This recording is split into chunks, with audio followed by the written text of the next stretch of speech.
Chapter 14. Desensitization.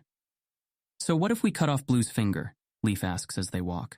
Blue glances at her, then steps to the side of the road so Red is between them. I'd tell Squirtle to bite off 2 of yours is what? Leaf grins. She'd have to get through Bulbasaur first. My point is, would a psychic be able to lift it immediately after? Red scratches his hair, considering Leaf's question. The morning dawned with clear blue skies above, and after a communal breakfast, they said goodbye to Allie, Matthew and the twins, and resumed their journey north. Once they were on their way, Red filled the others in on the details of his Spinarak capture and his conversation with Professor Oak. It's a good idea. Blue steps farther from him too. But hard to test, obviously. From what I read, cut hair and nail clippings lose whatever protection they have as soon as the dark type moves away, since the dead zone they passively emit doesn't extend past their skin. And psychics have reported that the dead zone fades shortly after death. Though that's medical death, not brain death. So I'm not sure how long a severed body part would retain it. Red puts on a speculative look and peers intently at Blue's hands, stroking his chin. Hey, Blue says as Leaf laughs and slows his pace so that he's behind both of them. Keep your beady eyes to yourself and find a Pokemon to chop up for your experiments. Leaf's laughter cuts off, and she frowns over her shoulder as Red mutters beady eyes to himself. That's disgusting. You'd have to do it while it's still alive to test it. You just suggested chopping off my finger. It was a hypothetical. Some Pokemon are actually butchered alive. Red blinks. Are they? Which? Leaf grimaces. Shellfish meat has a bad taste if it's killed before it's cooked, so they often boil or chop up living ones. At least they're killing them for food, Blue says. Is that supposed to make it better? Doesn't it? They start to argue over the ethics of eating Pokemon, but Red is too distracted by her example to get involved. He pulls his Pokédex out to see if there are any dark-type crustaceans. If you care about what happens to your Pokemon, you must recognize they're capable of feeling. So why is it all right to kill them for food when we don't have to? I care about my Pokemon because they're mine.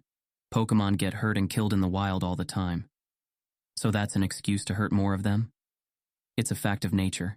Even plants can feel. If feeling is all you care about, well, something's gonna die no matter what you eat. Found one, Red says to cut off their argument before it escalates further. Crawdaunt, Water Dark. A group of psychics went to different restaurants preparing them and reported that after they were, chopped up, their parts kept their own dead zones for a short time after being separated, but before the Crawdaunt died. Leaf looks faintly nauseous. Well, that's that then. If the dead zone is tied to the body parts, then it can't be something in the mind. Red shakes his head. Not necessarily. We don't actually know the mechanics of how it works. What if the source is the mind, and the field it subconsciously covers the body with just takes a while to fade? They continue to discuss it for the rest of the morning, all the while keeping their eyes peeled for cocoons, webs, or nesting Pokemon as they travel. Despite the lower chances of running into Pokemon together, no one suggests splitting up again. Short of blind luck, however, Red despairs at finding a Hoot-Hoot or Noctowl before they leave the forest, let alone some of the rarer Pokemon like Pikachu or Budew. They've been walking at about 3 kilometers an hour and would likely leave the forest by tomorrow afternoon. Thinking of the bird that flew overhead last night, he's more frustrated than ever that he's the only one among them without a flyer. He'd rather not settle for a Pidgey or Spearow, neither of which are capable of mental attacks. In the meantime, they bring their own Pokemon out and train with them as they travel. Leaf sends her Rattata from one bush to another on her side to hone its precision in following directions. She eventually nicknames him Scamp after he tries to grab a bit of Pokepuff from Blue's Shroomish. The fungal Pokemon waddles along beside them on its stubby feet. Dutifully sending clouds of different spores and powders over bushes, Blue wants to check for hidden wilds. Red decided to summon Charmander for some physical training. The fire lizard's strongest muscles are in their hind legs, vital to help them leap out of harm's way, while young and launch themselves into the air when they grow wings. Once Charmander manages to grab the bit of Pokepuff Red holds near his chest, he lifts the next bit to eye level. Jump! Charmander leaps, biting at the air before he falls back to the grass. Blue smirks. Speaking of losing fingers. Come on, Charmander, you can do it. Jump. Charmander crouches, then leaps again, snagging the poke puff. Good job, Charmander.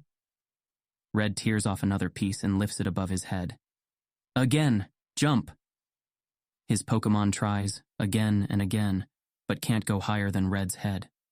He growls and leaps again, snapping at the air before falling to the grass, breathing hard. Go on, boy. You're getting higher. Jump. Charmander looks at the poke puff, then him. He makes a gurgling sound and suddenly starts climbing Red's leg. Hey! Red stops walking, stretching his arm higher as his other hand reaches for his Pokémon. That's cheating. Charmander pays him no mind, crawling around his side to avoid his hand, tail kept carefully apart as he makes his way up Red's shirt, then leaps off and grabs the poke puff. Upon landing, the fire lizard happily curls up on the grass and munches on his prize. Red sighs. So, are you going to punish that? Blue says. Since he was supposed to jump? I wouldn't, Leaf says as she tosses a berry to Scamp. Might discourage creative problem solving. Red nods. Guess he's had enough jumping for now. He rubs the soft hide on Charmander's head, then returns him to his Pokeball as the others walk ahead. Red summons his Spinarak for the first time since he caught it. As soon as it's out, he avoids looking directly at the face-like pattern on its back. He feels his thoughts shying away from the memory for fear of feeling its echo again. But the problem with trying not to think of something. Dark alone, Red focuses his gaze on one of its legs, quickly bending down to check if its wounds from before healed properly. He can't quite bring himself to touch the arachnoid, and simply pulls some jerky out, shredding it into small bits for it to eat, something simple to start. Spinarak string shot, he says, pointing at the branch of a nearby tree. The bug turns to see what he's pointing at, then shoots its webbing up, attaching a line to the branch. Climb! It scuttles up the string until it can hang from the branch. Return. It drops and scurries back over to him.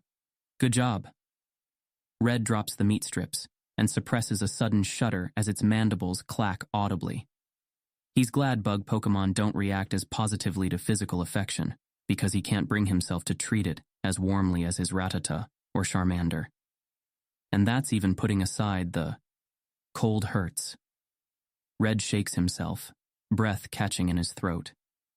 This is going to be harder than he thought. Bug Pokemon always creeped him out. Just the thought of his Spinarak crawling up his body or resting on his arm makes him break out in goosebumps. I need to desensitize myself, Red realizes. Pokemon professors need to be capable of studying all kinds of Pokemon. Professor Oak doesn't get squeamish when handling Venonat or Paraz. Unfortunately, Red never mastered that particular brain hack. He knows the theory, though. Small exposures in safe and calming circumstances until he no longer feels an aversion to that, then moving on to more extreme circumstances. Red sighs and tells his Spinarak to follow him as he catches up with the others, then begins training it in basic webbing commands. String shot, trip lines, web traps, slowly working his way up to the more complex traps and obstacles. The other two watch his new Pokemon curiously for a bit, but if they notice the way Red avoids looking directly at or touching it, they don't comment. The hours pass, and the sun rises to its zenith. Eventually, the trio finds a clearing to stop in for lunch. There's a small boulder resting beside a nearby tree, and Blue points at it as the other two feed their Pokemon, then withdraw them. Shroomish leech seed. His Pokemon's soft body contracts, then pulses, the dimples in its fungal dome sending out half a dozen seeds over the rock. A gel around the seeds causes them to stick, and soon they split open.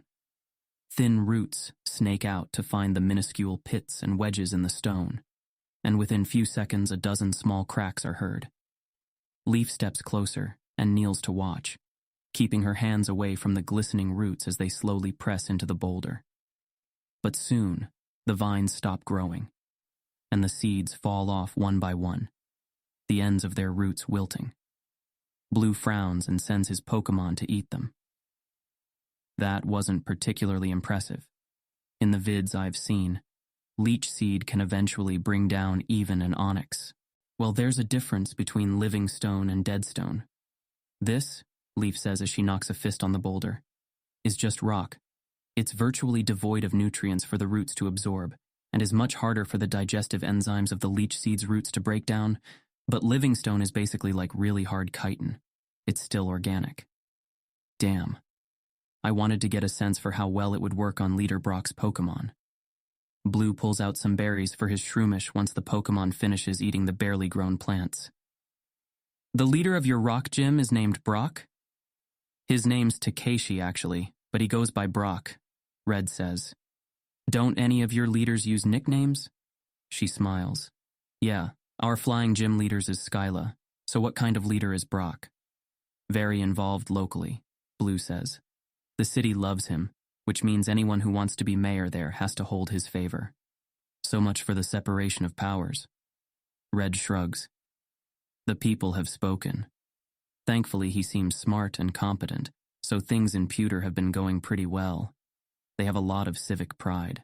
Blue withdraws his Shroomish, and the three remove their face masks and take out food for lunch. Leaf has some bread, cheese, and tomato slices, and Red realizes that he hasn't seen her eat any meat. Granted, most of their trail food consists of fruit, rice balls, and granola. Rather than put her on the spot about it, he tests his hypothesis by offering her some jerky, which she politely turns down. After hearing her objections to the way Pokemon are treated, he wonders if she avoids eating any Pokemon at all, even the plants and water types. After they eat, Leaf steps away for a bit to call her mother, while Red quickly confirms that Zapdos's storm is still safely north of Pewter. Blue begins setting up some virtual training for his new Pokemon, and Red checks his mail. He looks at the message from Leader Giovanni again, before going to his new messages. It's still hard to believe that such a huge figure had actually taken the time to respond to a random message by a fan. Red doesn't consider himself easily starstruck, after growing up knowing the world-famous Professor Oak, but Giovanni's accomplishments are just as impressive in their own way. More than that, he has a unique way of rationally looking at the world, and Red always learns something new by reading his blog posts. Red goes to his new messages and sees one from Professor Oak. Hello, Red.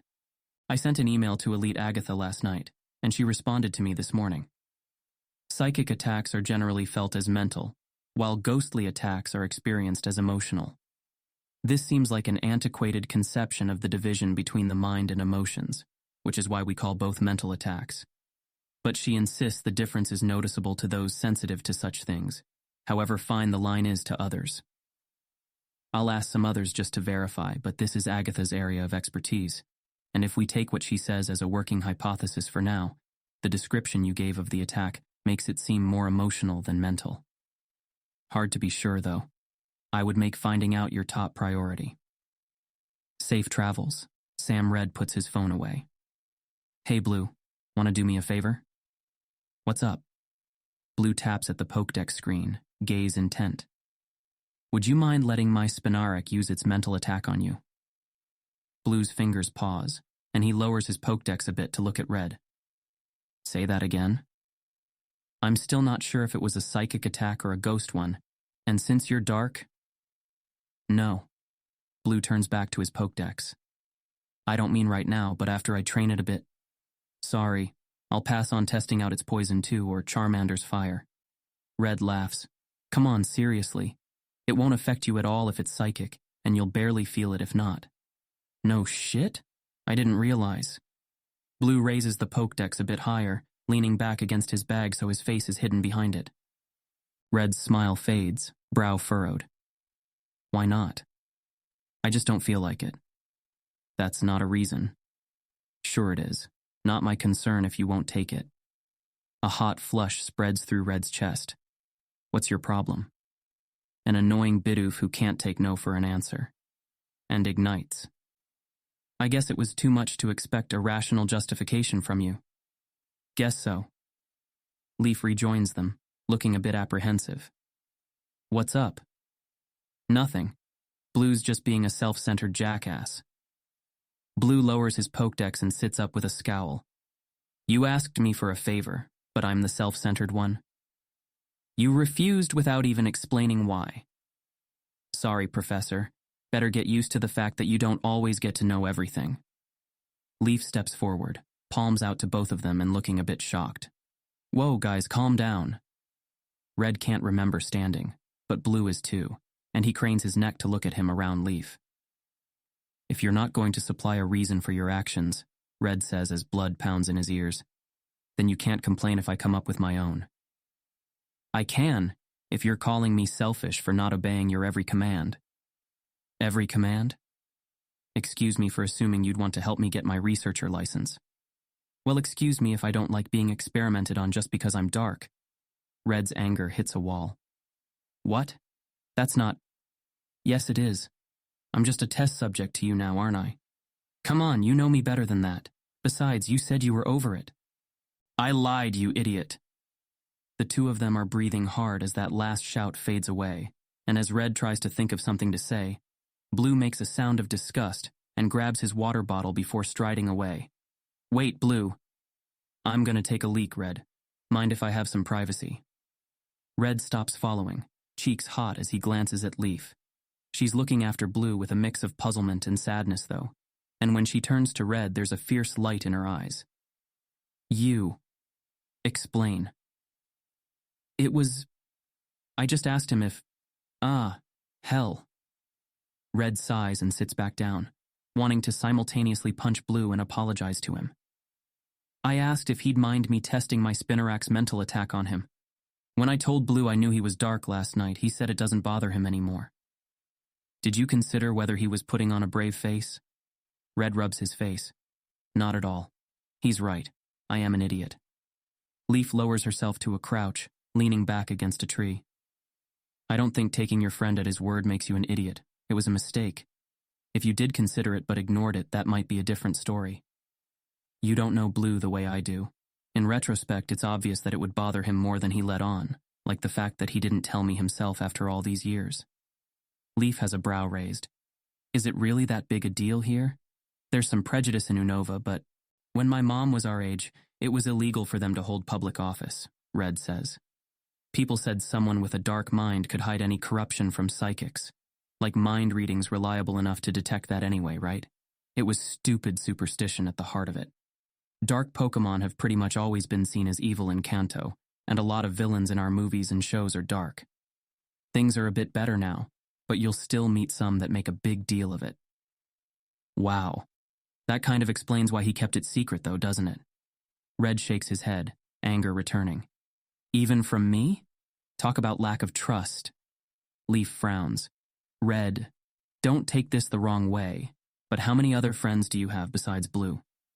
What's that got to do with anything? Can I make a prediction, or speculation rather? Her phrasing helps Red take a step outside himself.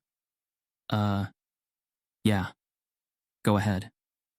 She picks up a dead leaf and begins to slowly shred it with her fingers, gaze down. I know I just met you and Blue, so let me know how far off I am. You made a few friends when you were younger, but none of them really kept up with you in school as well as Blue did. After he lost his parents and you lost your dad, it became more than just a rivalry. Blue didn't focus as much on academics, but he's still smart, and you both had the same drive. Took your goals seriously. Other kids became hard to relate to, and eventually you started to spend most of your time with him, or older researchers and lab assistants. But they weren't really your equals, while Blue was. Red is watching her with a mix of embarrassment and admiration. Okay, you're not far off at all. In fact, your model is surprisingly good considering what info you have. What made all that so obvious? She smiles. Not just you. I think that summary fits him too. I've never heard either of you refer to others your age when you talk. Your past agreements or arguments all seem to be with each other. Other than family members, it's like there's no one else for either of you. You guys aren't just friends. Red feels a bit uncomfortable as she talks, then distinctly nervous by the end. Whoa, you're not saying... It's not like we're... Leaf looks puzzled for a second, then laughs. No, I don't mean it like that.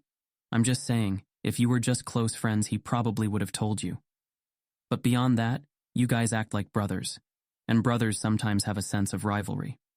My guess is, he didn't avoid telling you out of lack of trust, but because he was embarrassed at being seen as lesser. Red thinks back to how he felt after his spinnerack blasted him, careful not to think of the blast itself. He hadn't wanted to tell Leaf and Blue because he hadn't wanted to admit his weakness. It was only the necessity that made him do so. He wonders how many other important sides of themselves people hide from each other, even those they care about, out of embarrassment. It's easy to say, he should just trust me, when it's not you that feels ashamed. Yeah, I get it. Red sighs. So you think I should apologize? Damn right you should. Red gets to his feet as Blue walks back into the clearing. Hey man, I'm really Forget it. Blue waves a hand. Let's just drop it, all right? We should keep moving anyway. Sure. You got it. Shit. Despite all that, he still hoped to perform the spinnerack test. Now he can't think of a tactful way to bring it up. Red's movements are aggressive as he packs his bag, but he keeps his irritation off his face as they start walking again. It's so frustrating to have the answer to a question so close and be unable to test it. The itch to know is still there, and it gets worse the longer he tries to think of alternate ways to determine the attack type, all of which are significantly less precise.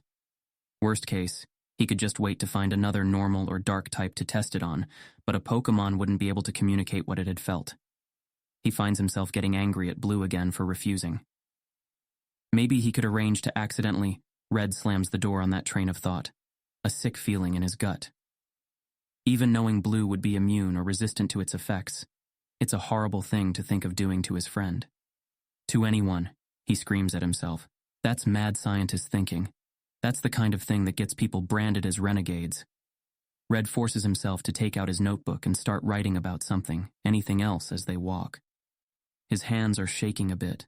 I'd never do something like that, he assures himself. Least of all to a friend. Never. The kilometers pass steadily underfoot, as afternoon gives way to evening, and each of them gets some training in with the rest of their Pokemon. Blue and Leaf train with their starters and Pidgey, but neither takes out their Beedrill, wanting to do some extensive virtual training with them first. Having fewer Pokemon than the others, Red brings Charmander back out after finishing with his Rattata's training, and lets the two of them get used to concurrent orders as they walk. After a couple hours, his Rattata has gone through 3 Poke Puffs, and Charmander 2, but they've mostly stopped reacting to his words, unless they're prefaced properly. Red is impressed by how much smarter his well-bred Charmander is compared to the wild Rattata. Eventually the sun begins to set, and they find another ranger outpost to camp by.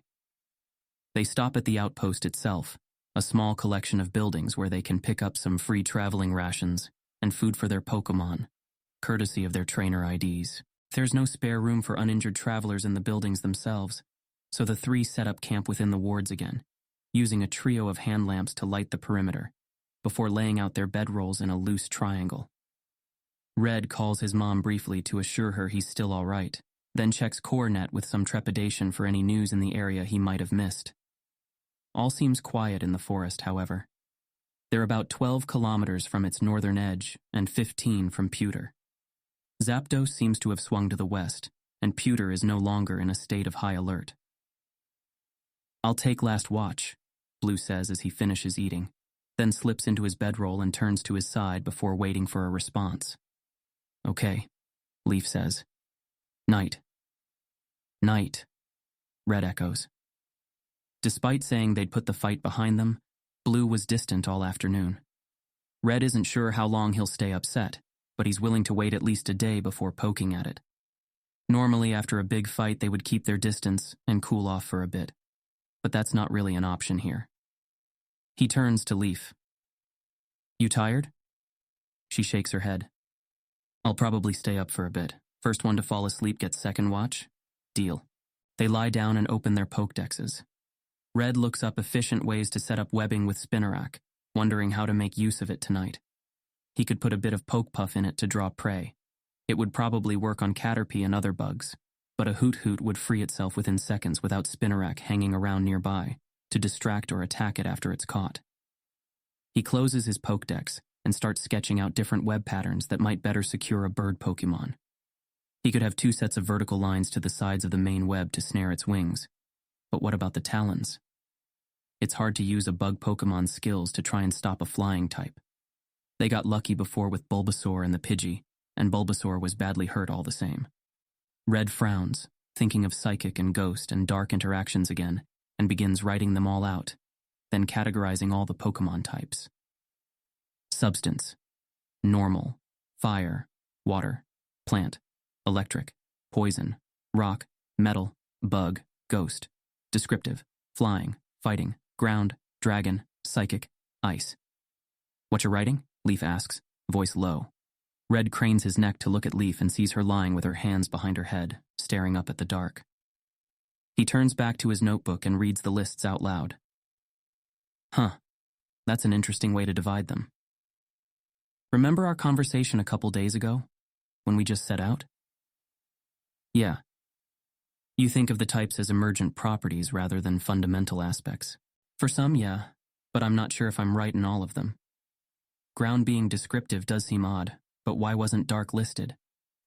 Red sighs, because I have no idea where to put it. He hears her shift and sees her lying on her side to face him, so he turns to do the same. From what we learned today, it seems like a fundamental aspect of their biology. Possibly. Probably. He shrugs a shoulder. Maybe probably. The way their immunity works is moderate evidence for it. But there's other evidence against. Before, I would have said dark type was descriptive for the same reason psychic is. That there's nothing inherent to the biology that interacts uniquely with certain elements or substances. The way water conducts electricity or metal is harder than rock. Is every cell in a psychic type psychic? Probably not. All the phenomena we observe with psychics relate to their mental powers, strengths, and shortcomings, not their biology. So I thought dark types were similar, because other than their unique resistance and immunity to ghost and psychic phenomena, they don't really have any unique interactions. But that's not actually true, Leaf says. You have fighting down as descriptive. I understand why, I remember your point from earlier, but even if it's just a label put on anything that is really muscular and agile, fighting Pokemon tend to have a clear advantage against dark Pokemon, even the physically tough ones. But is that because of something unique to the dark typing, or just an interaction of the individual species? There aren't really many physically strong dark Pokemon. Some are very fast, and some are bulky, but by and large, they're not strong. So what if it's just the result of that? But then other strong physical types like rock. Think outside the bounds of the typing system for a moment. Is there any reason that a fighting Pokemon's punch should be so much harder for an Umbreon or Mightyena to recover from than, say, a heavy rock thrown at them, or a body slam? Leaf takes a few moments to think about it, eyes staring down. Red waits patiently for her to finish setting aside the assumptions their cultures surround Pokemon types with. Eventually she looks up and says, "No, but from all we can observe, that's just the way it is." Red slumps back, arm covering his eyes. "I know," he moans quietly. "It doesn't make sense." Leaf laughs, hand over her mouth. "If the evidence doesn't match your beliefs." Right. Red sighs. "Just because something doesn't make sense to me doesn't mean the world's wrong.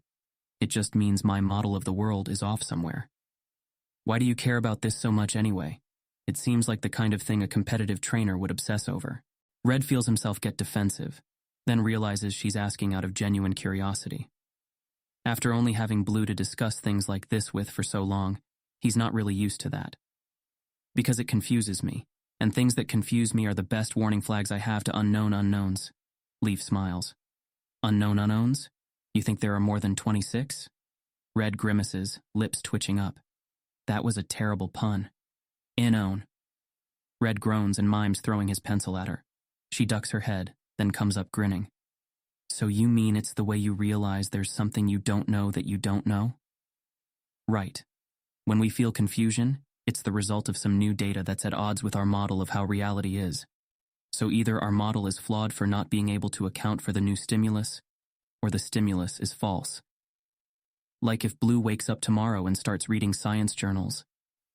It's Red's turn to cover his laugh, and he turns to glance at his friend's still form. Blue's breaths are steady and even. "I'm still holding out hope he will eventually, but if it was something sudden, then yeah. And since your model of Blue includes a disinterest in science articles, then maybe that part of the model is wrong." Red nods. Just the first few times, though, after which my model of him will have updated, and it won't be confusing anymore.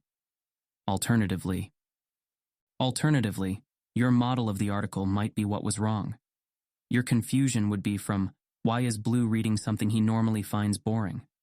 But maybe it's about something relevant to competitive battles. Have we been reading the same blogs? Not in this case, but it makes sense. Except, what do you mean by the stimulus being false?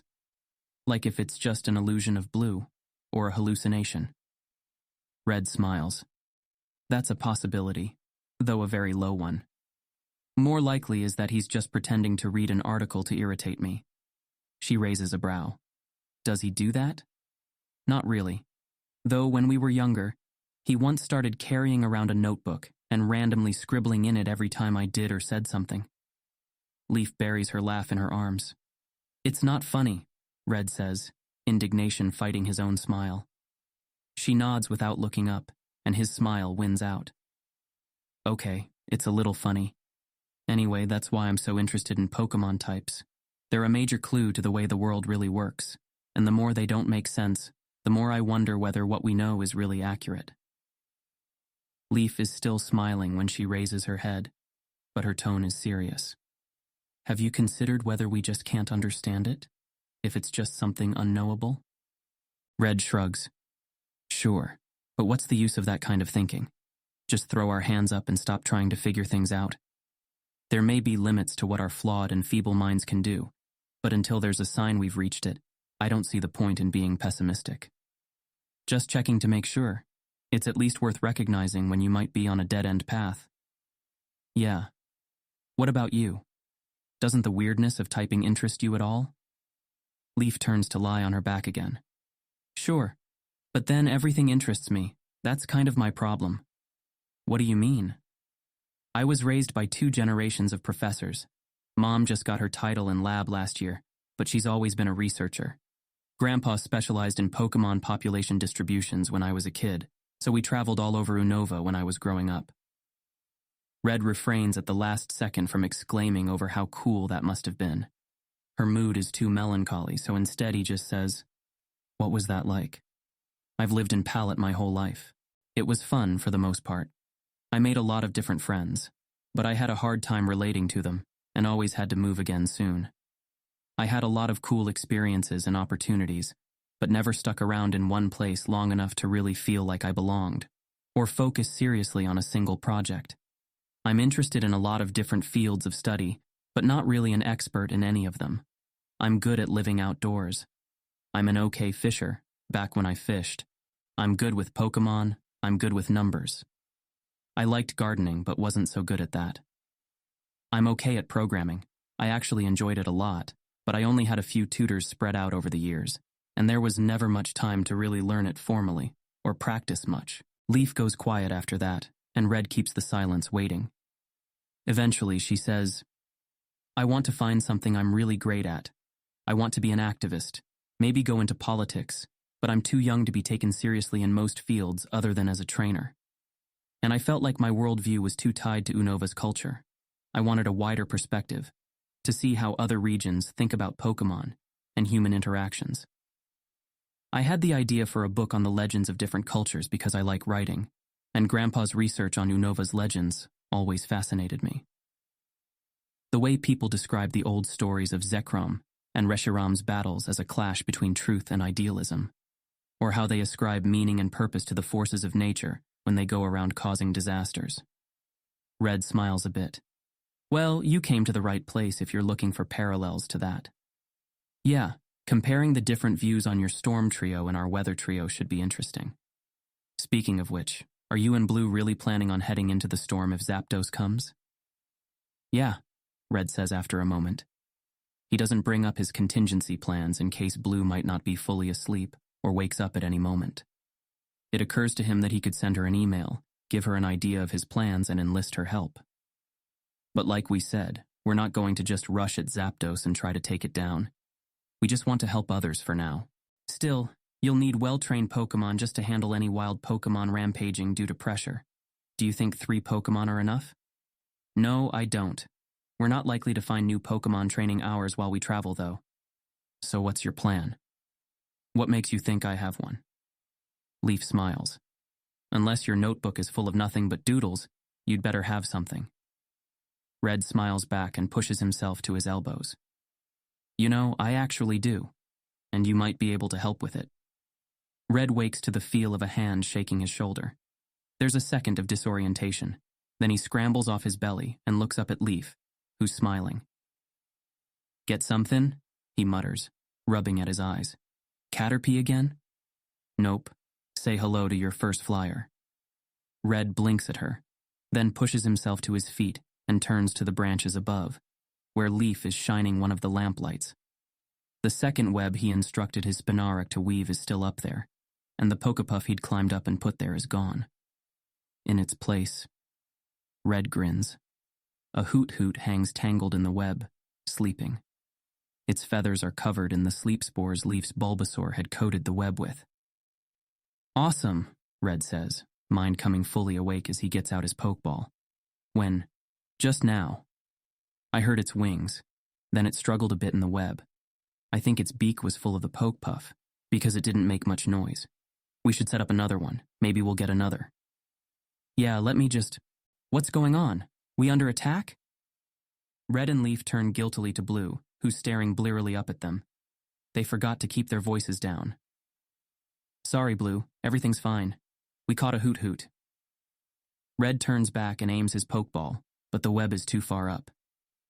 He set the first one lower so they could see it in the light, but a Caterpie crawled into it before he even fell asleep. Leaf insisted he take it after giving up his chance at the Beedrill, so he caught his second bug Pokemon. The second web was put higher, and between the long branches of two trees in hopes of being more accessible to a flyer rather than a crawler. Red puts his Pokeball away and begins climbing, and Leaf shines the light on the tree to help him see. Oh, nice, Blue says, getting to his feet and rubbing his face. Hang up another and catch me one, would you? Sure, Red grunts, limbs burning as he pulls himself up to the branch parallel with the web. We actually hung another too, Leaf says, pointing. Nothing in them yet, though. He straddles it and drags himself carefully closer, then takes out his Pokeball and aims it. After a moment it pings, and he lobs it onto the sleeping Pokemon. The ball absorbs it in a flash of light and falls to the grass below. That's 5. Told you I'd catch up to... Red trails off as a second flash registers to his side. He turns, thinking one of them had caught another that appeared just then, but they're both looking up at him. What is it, Red? Thought I saw something. You guys didn't... The night briefly lights up again, and suddenly Red has trouble breathing. His heart races in his throat as he automatically starts to count, feeling his body tremble. 0, 1, 2, 3. What was that? Blue turns to face the direction of the flash, to the west. 4, 5, 6, 7. Red, what's wrong? Leaf asks. 8, 9, 10, 11. Red stares out into the darkness of the trees and sees another bolt of electricity light the distant forest.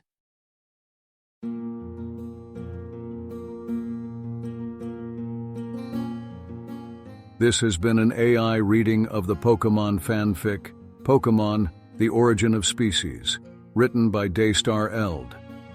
If you enjoy this work, please visit patreon.com/daystareld, where you can support the author. Additionally, if you enjoyed this podcast and wish to help support the creation of others like it, you can visit patreon.com/askwhocastsai, where we are releasing episodes 4 weeks in advance of the regular feed. Thanks for listening.